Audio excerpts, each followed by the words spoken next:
The alpha smelled the blood before the wind carried it. She was mid-stride on the ridge above the grayfields, her pack strung behind her in a loose hunting crescent: 6 yearlings, 2 scarred elders, and the 3 small ones who should not have been ranging this far from the den. But the scent cut through the frost morning air like a blade, and Kithra stopped. Her hackles rose. Her claws sank into the basalt shelf beneath the scrub, and every muscle in her chest locked. Human blood. Not old, not dry, fresh enough that the iron in it still rang against the back of her palate the way a stone rings when you crack it open. And under the blood, under that bright copper tang that every predator on Vareth knew to avoid, was the other smell. The one the pack had learned over 3 seasons. Wood smoke and grain dust and the faint chemical bite of engine grease, and beneath all of it always, the warm salt of her skin. Marin. Kithra's head swung south, her ears folded flat. Behind her, the yearlings caught the scent a half-breath later, and the hunting crescent dissolved into something else, something older than formation, older than discipline. The pack drew together. The 3 small ones pressed against the elders' flanks. Nobody whined. Nobody broke. They waited for her. She gave them nothing, no sound, no signal they could have named. She simply dropped off the ridge and ran. The farm sat at the base of a long glacial valley that the settlers called the Trough. It was Galactic Reclamation Authority land, decommissioned, stripped of mineral rights, handed to whatever species would take it. No species had taken it. The soil was calcium poor, the rainfall unpredictable, and the indigenous megafauna were classified as Apex 7, lethal to all known livestock, lethal to most known settlers, and absolutely lethal to the Reclamation Authority's insurance actuaries. 3 colonial syndicates had filed claims and abandoned them within a standard year. Then Marin had arrived. She had come alone. A single cargo shuttle, a prefab shelter module, a seed bank rated for boreal climates, and nothing else. No livestock, no defense grid, no partner. The authority had flagged her application as high risk, attached a liability waiver that ran 9 pages, and let her go. The nearest garrison was 400 kilometers east. The nearest medical station was 600. The woman had walked off the shuttle ramp, looked at the valley, and started digging. That had been 3 local years ago. Kithra remembered the first night. She remembered because she had been watching from the ridge, the same ridge, when the shuttle's lights went dark and a single flame appeared in the prefab's window, a candle, something combustible and inefficient and absurdly fragile. Kithra had not known what it was. She had circled the structure for 3 hours, her muzzle low, trying to understand why anything would advertise its position in predator territory with a point of light. The pack had kept their distance. They were wild then, newly displaced from the eastern barrens by a territorial collapse: 3 adults, 8 juveniles, 2 infants born mid-migration. Hungry, wary, not yet desperate but close. The woman had not come outside. The next morning, Kithra had found a shallow trench dug into the soil beside the prefab, the beginning of a drainage channel. She would learn later, and in it, set deliberately on a flat stone, a piece of something. Dried protein. Compressed. Wrapped in a material Kithra could puncture with one claw. The woman had left it there, the way Kithra's own mother had left half-kills for yearlings learning to forage. Casually, without ceremony, placed where it could not be missed. Kithra had not eaten it. She had circled it for an hour. She had sniffed it from 4 angles. She had scraped soil over it and come back the next night to check if it was still there. It was. The woman had added a second piece beside the first. On the 7th night, Kithra ate. She did not know then what that meant. She did not know it meant anything. But the pack watched her eat, and the next morning, one of the juveniles, Reth, the boldest, the one with the torn ear, crept down to the trench and ate the second piece. By the end of the first season, the pack slept within 200 meters of the prefab. By the end of the second, the small one slept against its outer wall, curled in the heat that radiated from the thermal vent. By the third season, Marin walked among them the way water moves through a streambed without friction, without disturbance, as if she had always been there. She was not Pack. Kithra understood that. The woman was something else, something Kithra's species had no word for, because Kithra's species had never needed one. On Varath, you were Pack or you were prey or you were a rival to be driven out. Marin was none of these. She moved slowly. She spoke in a low voice that never rose.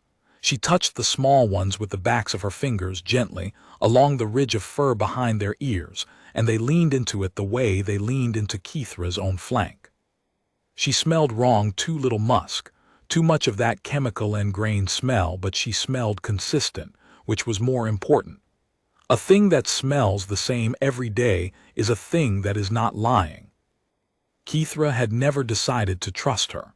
The trust had simply accreted, the way mineral deposits accrete on a cave wall invisibly, particle by particle, until the day you notice the wall has changed shape. Now Kithra ran. The valley floor blurred beneath her.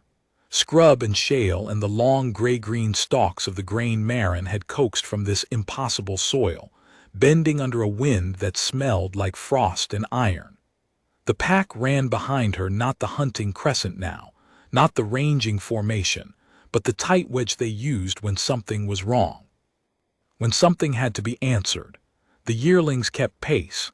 The elders flanked the small ones. Reth, who was no longer a juvenile but a fully grown male with shoulders as broad as Kithra's own, ran at her right side, his eyes fixed forward, his mouth closed. The farmstead came into view as they cleared the last rise. The prefab was intact, the grain rows were intact. The tool shed, the water reclamation unit, the small solar array Marin had assembled from salvaged parts, all intact. But the yard between the prefab and the shed was not empty. There were vehicles in it, 3, the boxy kind that the authority garrison used, painted in that dull official green. And there were figures, 6 of them in uniforms, Dreth. Kithra recognized the species by their posture, the hunched shoulders, the forward-leaning necks, the way they planted their feet wide as if expecting the ground to move. Dreth garrison troops, the ones stationed 400 kilometers east, the ones who had never come here before. And Marin was on the ground. Kithra's stride did not break, her pace did not change, but something inside her chest shifted, a pressure like a stone settling into a riverbed. She saw it all in the space of 3 more strides. Marin on the packed earth of the yard, half sitting, one arm braced behind her, the other held against her side. Blood on her hand, blood on the earth beneath her. A Dreth officer standing over her, datapad in one fist, the other hand still half raised. And around them, the other 5, 2 with shock staves drawn, the rest with their hands on the holstered sidearms. They had probably never fired at anything more dangerous than a target range composite. The officer was speaking. Kithra could hear the grating cadence of Dreth trade language from 200 meters out. Her hearing was keener than anything the reclamation authorities' xenobiologists had bothered to measure, and the words arrived in fragments. Evacuation order is final. The authority has reclassified this zone as. I'm not leaving. That was Marin, low, steady, the voice that had never risen. Kithra heard no fear in it. She heard something else, a flat, compressed stubbornness that reminded Kithra of the way bedrock sounds when you scrape your claws across it. Unyielding, final. The officer's hand came down, not a fist, an open palm, the back of it catching Marin across the jaw. The woman's head snapped sideways. She did not cry out. She did not fall. She planted her hand more firmly in the dirt and looked back at the officer, and the blood from her split lip joined the blood already on her chin. The zone is reclassified, the officer said. You have no legal standing. You are an unregistered settler on authority land harboring a Class 7 indigenous predator population. The pack is to be destroyed. You will be relocated. Marin said nothing. She looked at the officer. Then she looked past him, past the vehicles, past the shed, to the ridge where the gray scrub met the sky. She looked at Kithra. The Alpha was 100 meters out now, coming down the last slope at a dead run, and behind her the pack moved like a single thing, 12 bodies, 48 legs, 12 sets of eyes locked on the yard where the woman sat bleeding in the dirt. The Dreth troops saw them at 80 meters. One of them made a sound, not a word, a sound, the involuntary bark of a species whose hindbrain had just registered something their forebrain had not yet processed. Predators, coming fast, coming together. At 60 meters, the officer turned. His hand went to his sidearm. The two with shock staves raised them, the blue-white arcs crackling to life between the prongs. At 40 meters, Kithra opened her mouth. The sound that came out was not a howl, it was not a growl. Kithra's species did not have a word for it because they had no need to name a thing they all understood in their marrow. It was the sound an apex predator makes when the thing it protects has been touched. It came from the base of her chest, from the resonating chamber behind her sternum that Varath's evolution had spent 40 million years perfecting, and it hit the yard like a physical force, a low, rolling, bone-deep vibration that made the grain stalks flatten and the loose soil shiver, and the Dreth officer's hand freeze on the grip of his sidearm, as if the tendons in his wrist had turned to wire. The pack answered her.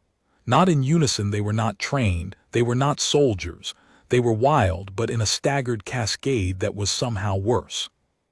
Reth first, his voice a half-octave lower than Kithra's, thick with mass. Then the elders, a harmonic that added depth. Then the yearlings, raw and jagged. The sound built on itself. It layered.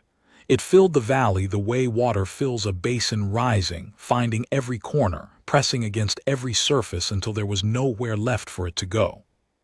One of the Dreth with a shock stave dropped it. His hands went to his ears. His knees buckled. The stave hit the dirt and the arc discharged into the ground with a sharp crack, and he flinched and stumbled backward into one of the vehicles. Kithra did not slow. She crossed the remaining distance in 4 seconds. The pack flowed around her, splitting as they had been born to split, the yearlings flanking wide, the elders holding the center, Reth peeling right to cut the angle between the vehicles and the shed. Nobody told them. Nobody signaled. They were not soldiers. They were something older than soldiers. Kithra reached the yard and stopped. She stopped exactly 3 meters from the officer. Her claws dug into the packed earth. Her head was low, her shoulders high, and her body 240 kilograms of muscle and bone, and the dense underarmor of cartilage plates that ran from her skull to the base of her spine, was angled between the officer and the woman on the ground. The pack arranged itself behind her, not a crescent, not a wedge, a line, a wall. 12 bodies, shoulder to shoulder, from the shed to the prefab's thermal vent, sealing the yard the way a door seals a room. The small ones were not visible. The elders had put them in the center, behind the yearling's legs, where nothing could reach them. The officer stared. Kithra stared back. Her eyes were amber. The Dreth officers were a flat, dark brown, and they were very wide, and the hand that had been reaching for his sidearm had not moved. It had not moved because Kithra's mouth was still open, and the officer could see what was inside it, the rows of interlocking teeth, each one as long as his smallest finger, each one designed by 40 million years of evolutionary pressure to grip, hold, and not let go. The silence lasted 4 seconds. It was the longest 4 seconds of the officer's career. Marin spoke first. "It's all right," she said. She was not speaking to the officer, she was speaking to Kithra. The words were quiet, the same quiet she used when one of the small ones startled at thunder, the same quiet she used when she moved through the pack at dusk and touched their heads one by one as they settled. It was not a command. Kithra did not take commands. It was something else, an assurance. A signal that the woman was intact, that the blood was superficial, that the thing that had happened was not the thing that Kithra's chest was telling her it was. Kithra's ears came forward 1 degree. Her mouth did not close. "They want us to leave," Marin said, still quiet, still steady. She reached up with her unbloodied hand and placed it, very gently, on the ridge of fur behind Kithra's left ear. The touch was light, familiar. It grounded something in the alpha's chest that had been spinning since she crested the ridge. The officer found his voice. "Ma'am," it came out cracked. He cleared his throat. "Ma'am, this is you need to call them off." Marin looked at him. The blood was drying on her chin. The bruise was already darkening along her jawline. She did not look afraid. She looked tired. She looked like a woman who had been digging calcium-poor soil for 3 years and had finally been told that the thing she had built did not belong to her. "I don't call them," she said. "They're not mine, I'm theirs." The officer blinked. "Officer Talvrek," Marin said. She read the name off his chest patch. "You hit me, in front of my pack." She said it the way she said everything, low, flat, without inflection. But the word she used was not the pack. She said, "My pack." And Kithra heard it, and the pack heard it. And something in the line behind Kithra, something in the collective posture of 12 wild predators standing shoulder to shoulder in a farmyard on a planet that no one wanted, shifted. Reth took one step forward, just one. A single, deliberate step that brought his shoulder even with Kithra's flank. The officer's eyes snapped to him. Reth was not as large as Kithra, but he was broader, denser, and the scar that ran across his muzzle from his torn ear to his jaw gave him the look of something that had already survived the worst thing that could happen to it. One of the yearlings saved, the smallest, the runt, the one Marin had found half frozen in a ditch during the first winter and carried back to the prefab inside her coat, moved up on Kithra's other side. Then another. Then another. The line contracted. It thickened. It became a wall of fur and cartilage and teeth, and the officer was standing 3 meters from it, and his 5 troops were standing behind him, and none of them moved. Kithra understood in the way that she understood wind and weather and the pitch of a prey animal's distress call that this was the moment. The officer could draw his weapon. The troops could raise their staves. They could fire. They would hit her. She was close enough that even Dreth marksmanship would not miss, but they would hit her once. And then the pack would close the 3 meters of empty air between them. And the Dreth would learn what 40 million years of apex predator evolution had produced, and the lesson would be short. The officer knew it too.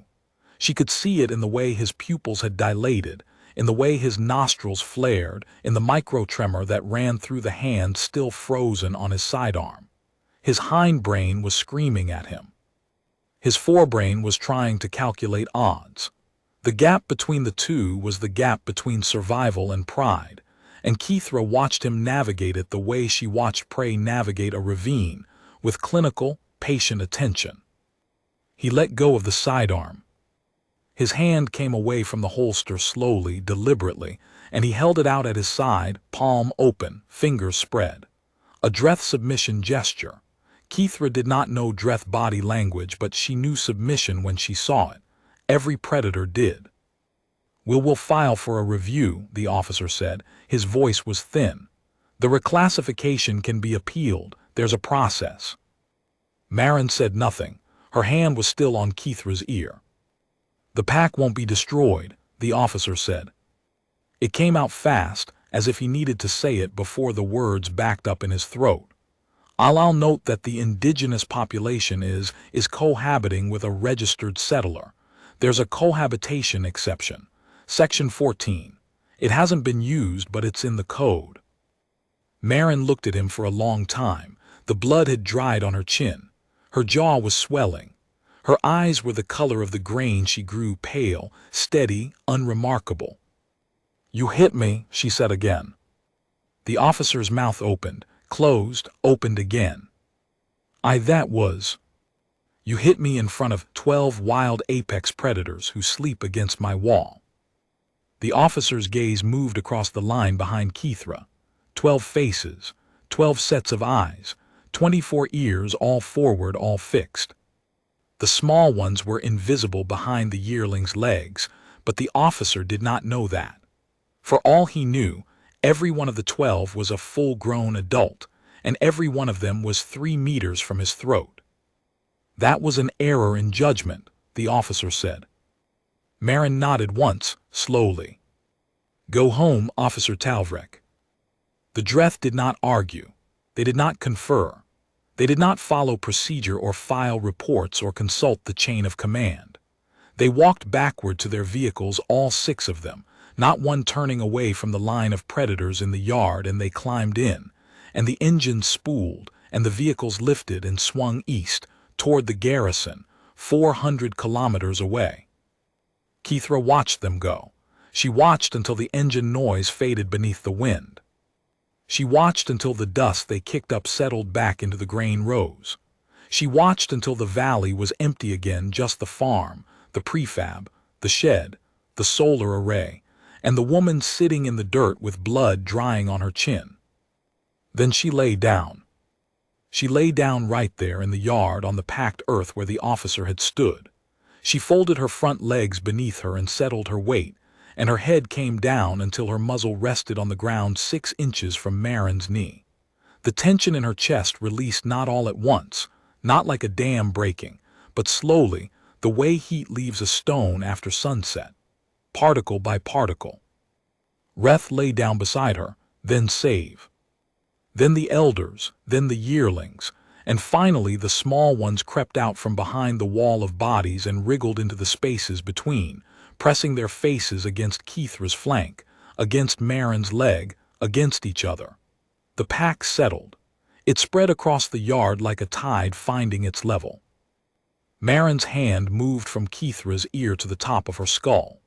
Her fingers traced the ridge of cartilage that ran between Keithra's eyes, the armor plate, the thing that had saved Keithra's mother and her mother's mother in fights that Marin could not imagine and Keithra could not forget. Easy, Marin said, easy. The word had no translation in any language Keithra knew, but Keithra knew what it meant. It meant the woman was here. It meant the blood was not deep. It meant the thing that had happened was over, and the pack was whole, and the ground beneath them was still theirs. Keithra closed her eyes. She did not sleep. Alphas do not sleep when the perimeter has been breached, but she rested, and resting was enough, because the woman's hand was on her skull, and the pack was arranged around them both like a living fortification, and whatever came next, whatever the authority decided, whatever the Dreth filed or appealed or reclassified, it would come to this yard and find the same thing the officer had found. A woman who did not leave, and a pack that did not let her. The afternoon passed, the light shifted.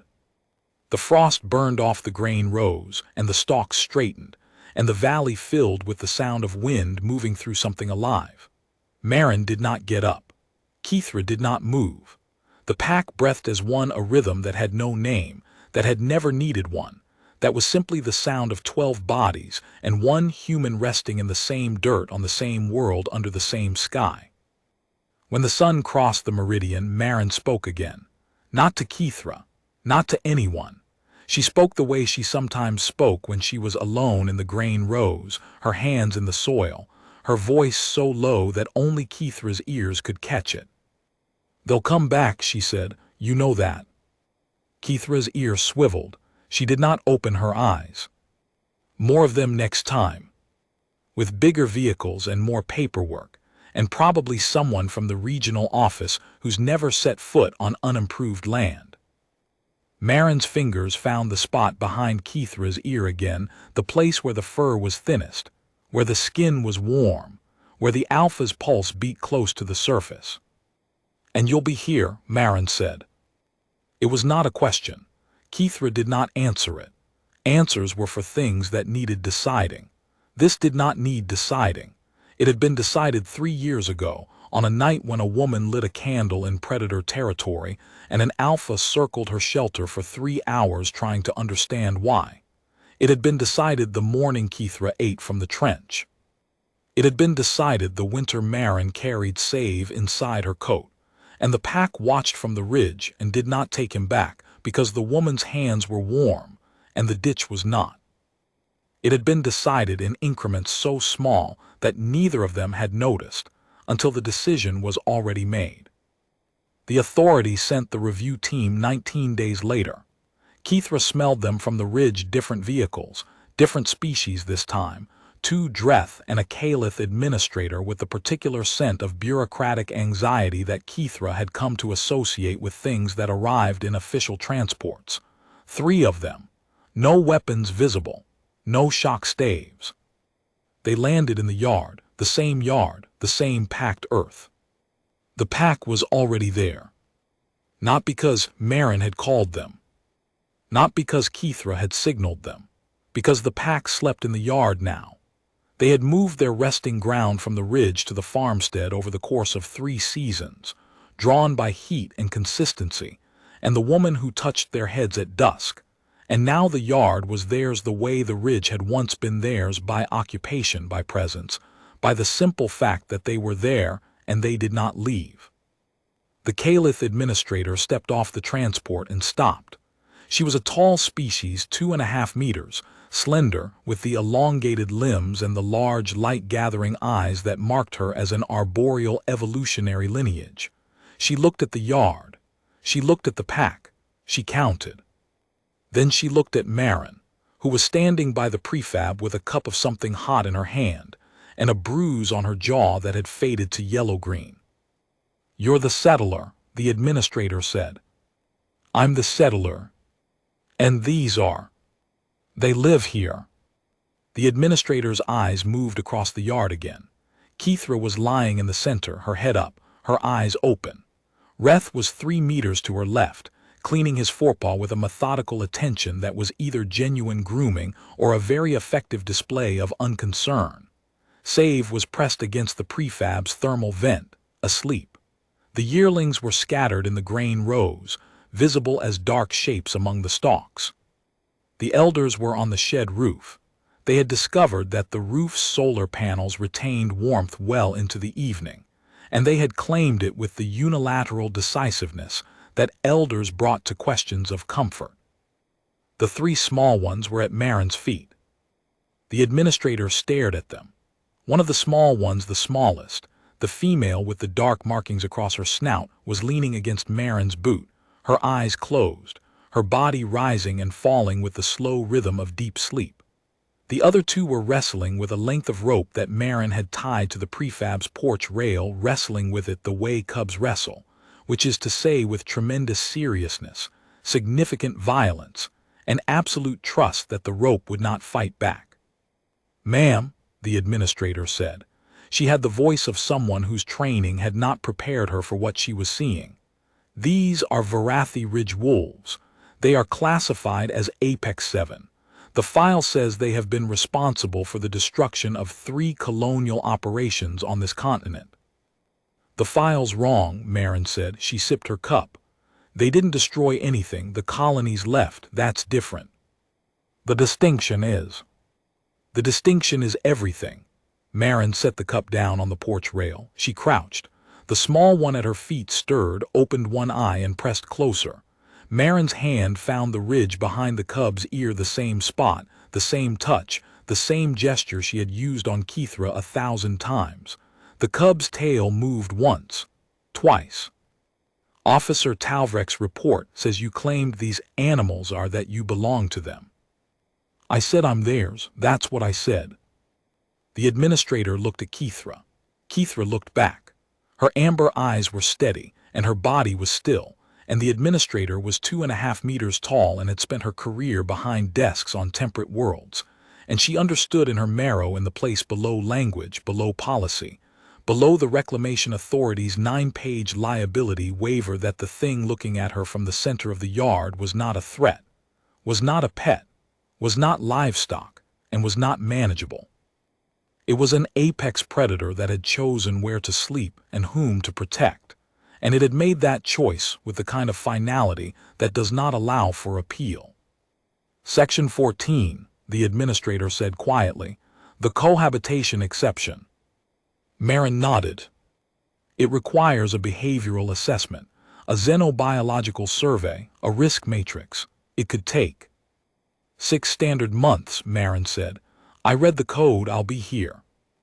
In the pack. Marin looked at Kithra. Kithra's ears were forward. Her mouth was closed now. She was not displaying. She was not threatening.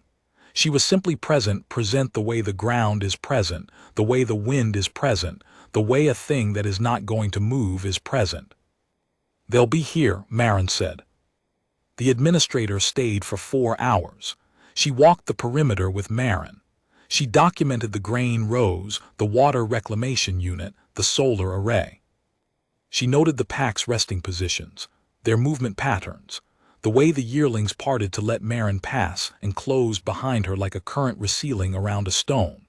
She noted that Marin did not carry a weapon. She noted that the pack did not wear collars or tags or tracking implants. She noted that when Marin crouched to adjust a drip line in the grain rows, 2 yearlings flanked her automatically, their heads swiveling, scanning the perimeter in a pattern that looked rehearsed but was not. She noted that, when one of the small ones tripped on a root and yelped, Marin turned before Kithra did. She left at dusk. Her transport lifted from the yard, scattering dust that the yearlings ignored and the small ones chased. Kithra watched it go. Reth watched it go. The elders on the shed roof lifted their heads, confirmed the departure, and went back to absorbing solar warmth with the grim satisfaction of beings who have solved the problem of comfort. Marin stood in the yard. The light was going. The frost was coming back, settling on the grain stalks, turning them silver. The small ones had found the rope again. Save had not moved from the thermal vent. Kithra rose and walked to her. She walked the way she always walked in Marin's presence, slowly, with her head low, not in submission but in attention. The way you lower your head when you are listening to something important. She crossed the yard and stopped beside the woman, and Marin's hand came up without looking, without thinking, and found the ridge of fur behind Kithra's left ear, and rested there. They stood together. The valley was quiet. The wind had dropped.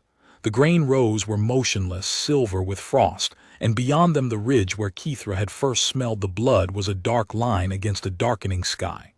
The pack was around them, not arranged, not positioned. Just there, the way a family is just there, present because presence is the point, because the alternative is absence, and absence is the one thing the pack does not permit. Kithra did not know the word home. She did not know the word loyalty. She did not know the word love, and if she had known it she would not have used it, because the word was too small for the thing it tried to contain. What she knew was simpler and larger and older than language. She knew where she slept. She knew whose hand was on her skull. She knew that the blood on the woman's chin had dried and the bruise was fading, and the thing that had caused both was gone, driven east in official vehicles by officers whose hindbrain had finally won the argument with their pride. She knew that the woman had not left. She knew that the pack would not leave. And she knew in the way that she knew the pitch of a storm before it arrived, the way she knew the scent of her own young, the way she knew the exact distance between safety and threat in any terrain she had ever crossed, that the next time something came to this yard intending harm, it would not find 6 soldiers with shock staves and a reclassification order. It would find her. The night came. The temperature dropped. The frost thickened on the grain rows and the prefab's thermal vent hummed, and the small ones abandoned the rope and pressed against the door, waiting. Marin opened it. The warmth inside reached out into the cold like a hand, and the small ones tumbled in 2 of them, then 3, then Save, who was far too large for the doorway and entered sideways with the awkward dignity of a creature that refused to acknowledge its own size. Then the yearlings, one by one, settling on the floor, on the bench, on the old cargo blanket Marin had spread in the corner. Then the elders, descending from the roof with the stiff-jointed caution of age, claiming their spots near the vent. Reth waited. He always waited. He stood in the doorway and looked back across the yard, the way a sentry looks back, and Kithra understood that he was doing what she had taught him without teaching, checking the perimeter, confirming the quiet, making sure the night was empty before he sealed the last gap. It was empty. Reth went in. Kithra was the last. She stood in the yard alone, the cold pressing against her cartilage plates, the frost crunching under her weight. She looked south, toward the garrison. She looked east, toward the ridge. She looked up at the stars that the Reclamation Authority had named and numbered and filed in databases that no one on this planet had ever read. Then she went inside. The prefab was not large. It had been designed for one human. It now held one human, 12 predators, and the accumulated warmth of every body in the room. Keithra picked her way through the pile, stepping over Save, around a yearling, past the elders who had already begun their low, rumbling sleep-breathing, and found her place. It was beside the woman's cot. It was always beside the woman's cot. She had never been told to lie there. She had never been invited. She had simply lain there one night 3 years ago, and she had not stopped. She settled. Her chin came to rest on the edge of the cot. Marin's hand found her ear in the dark. "Still here," Marin said. Keithra breathed. In the morning, the grain rows would need tending. The drip lines would need adjusting.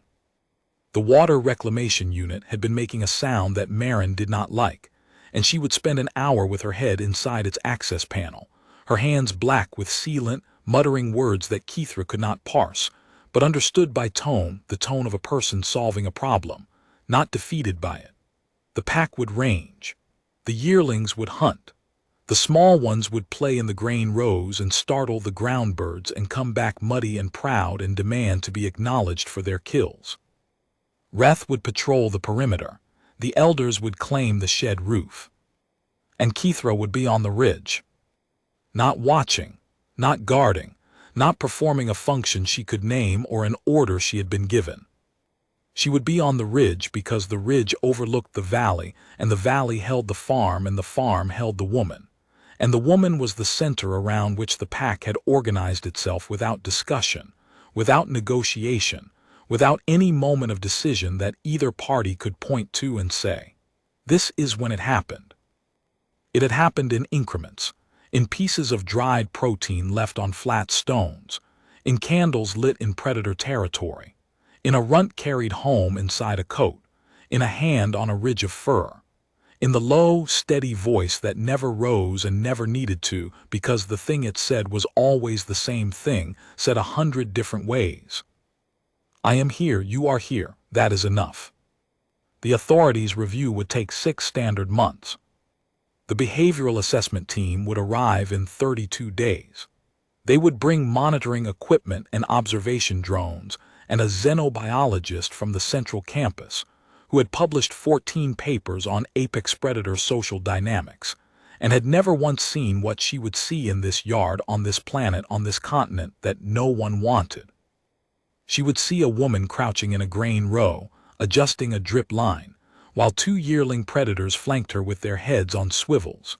She would see a pack alpha lying in full sun in the center of a farmyard, her eyes half closed, her body oriented toward a prefab shelter the way a compass needle orients toward north. She would see 3 cubs chasing a rope. She would see an old male with a torn ear and a scarred muzzle standing in a doorway at dusk, checking the perimeter with the discipline of a career soldier.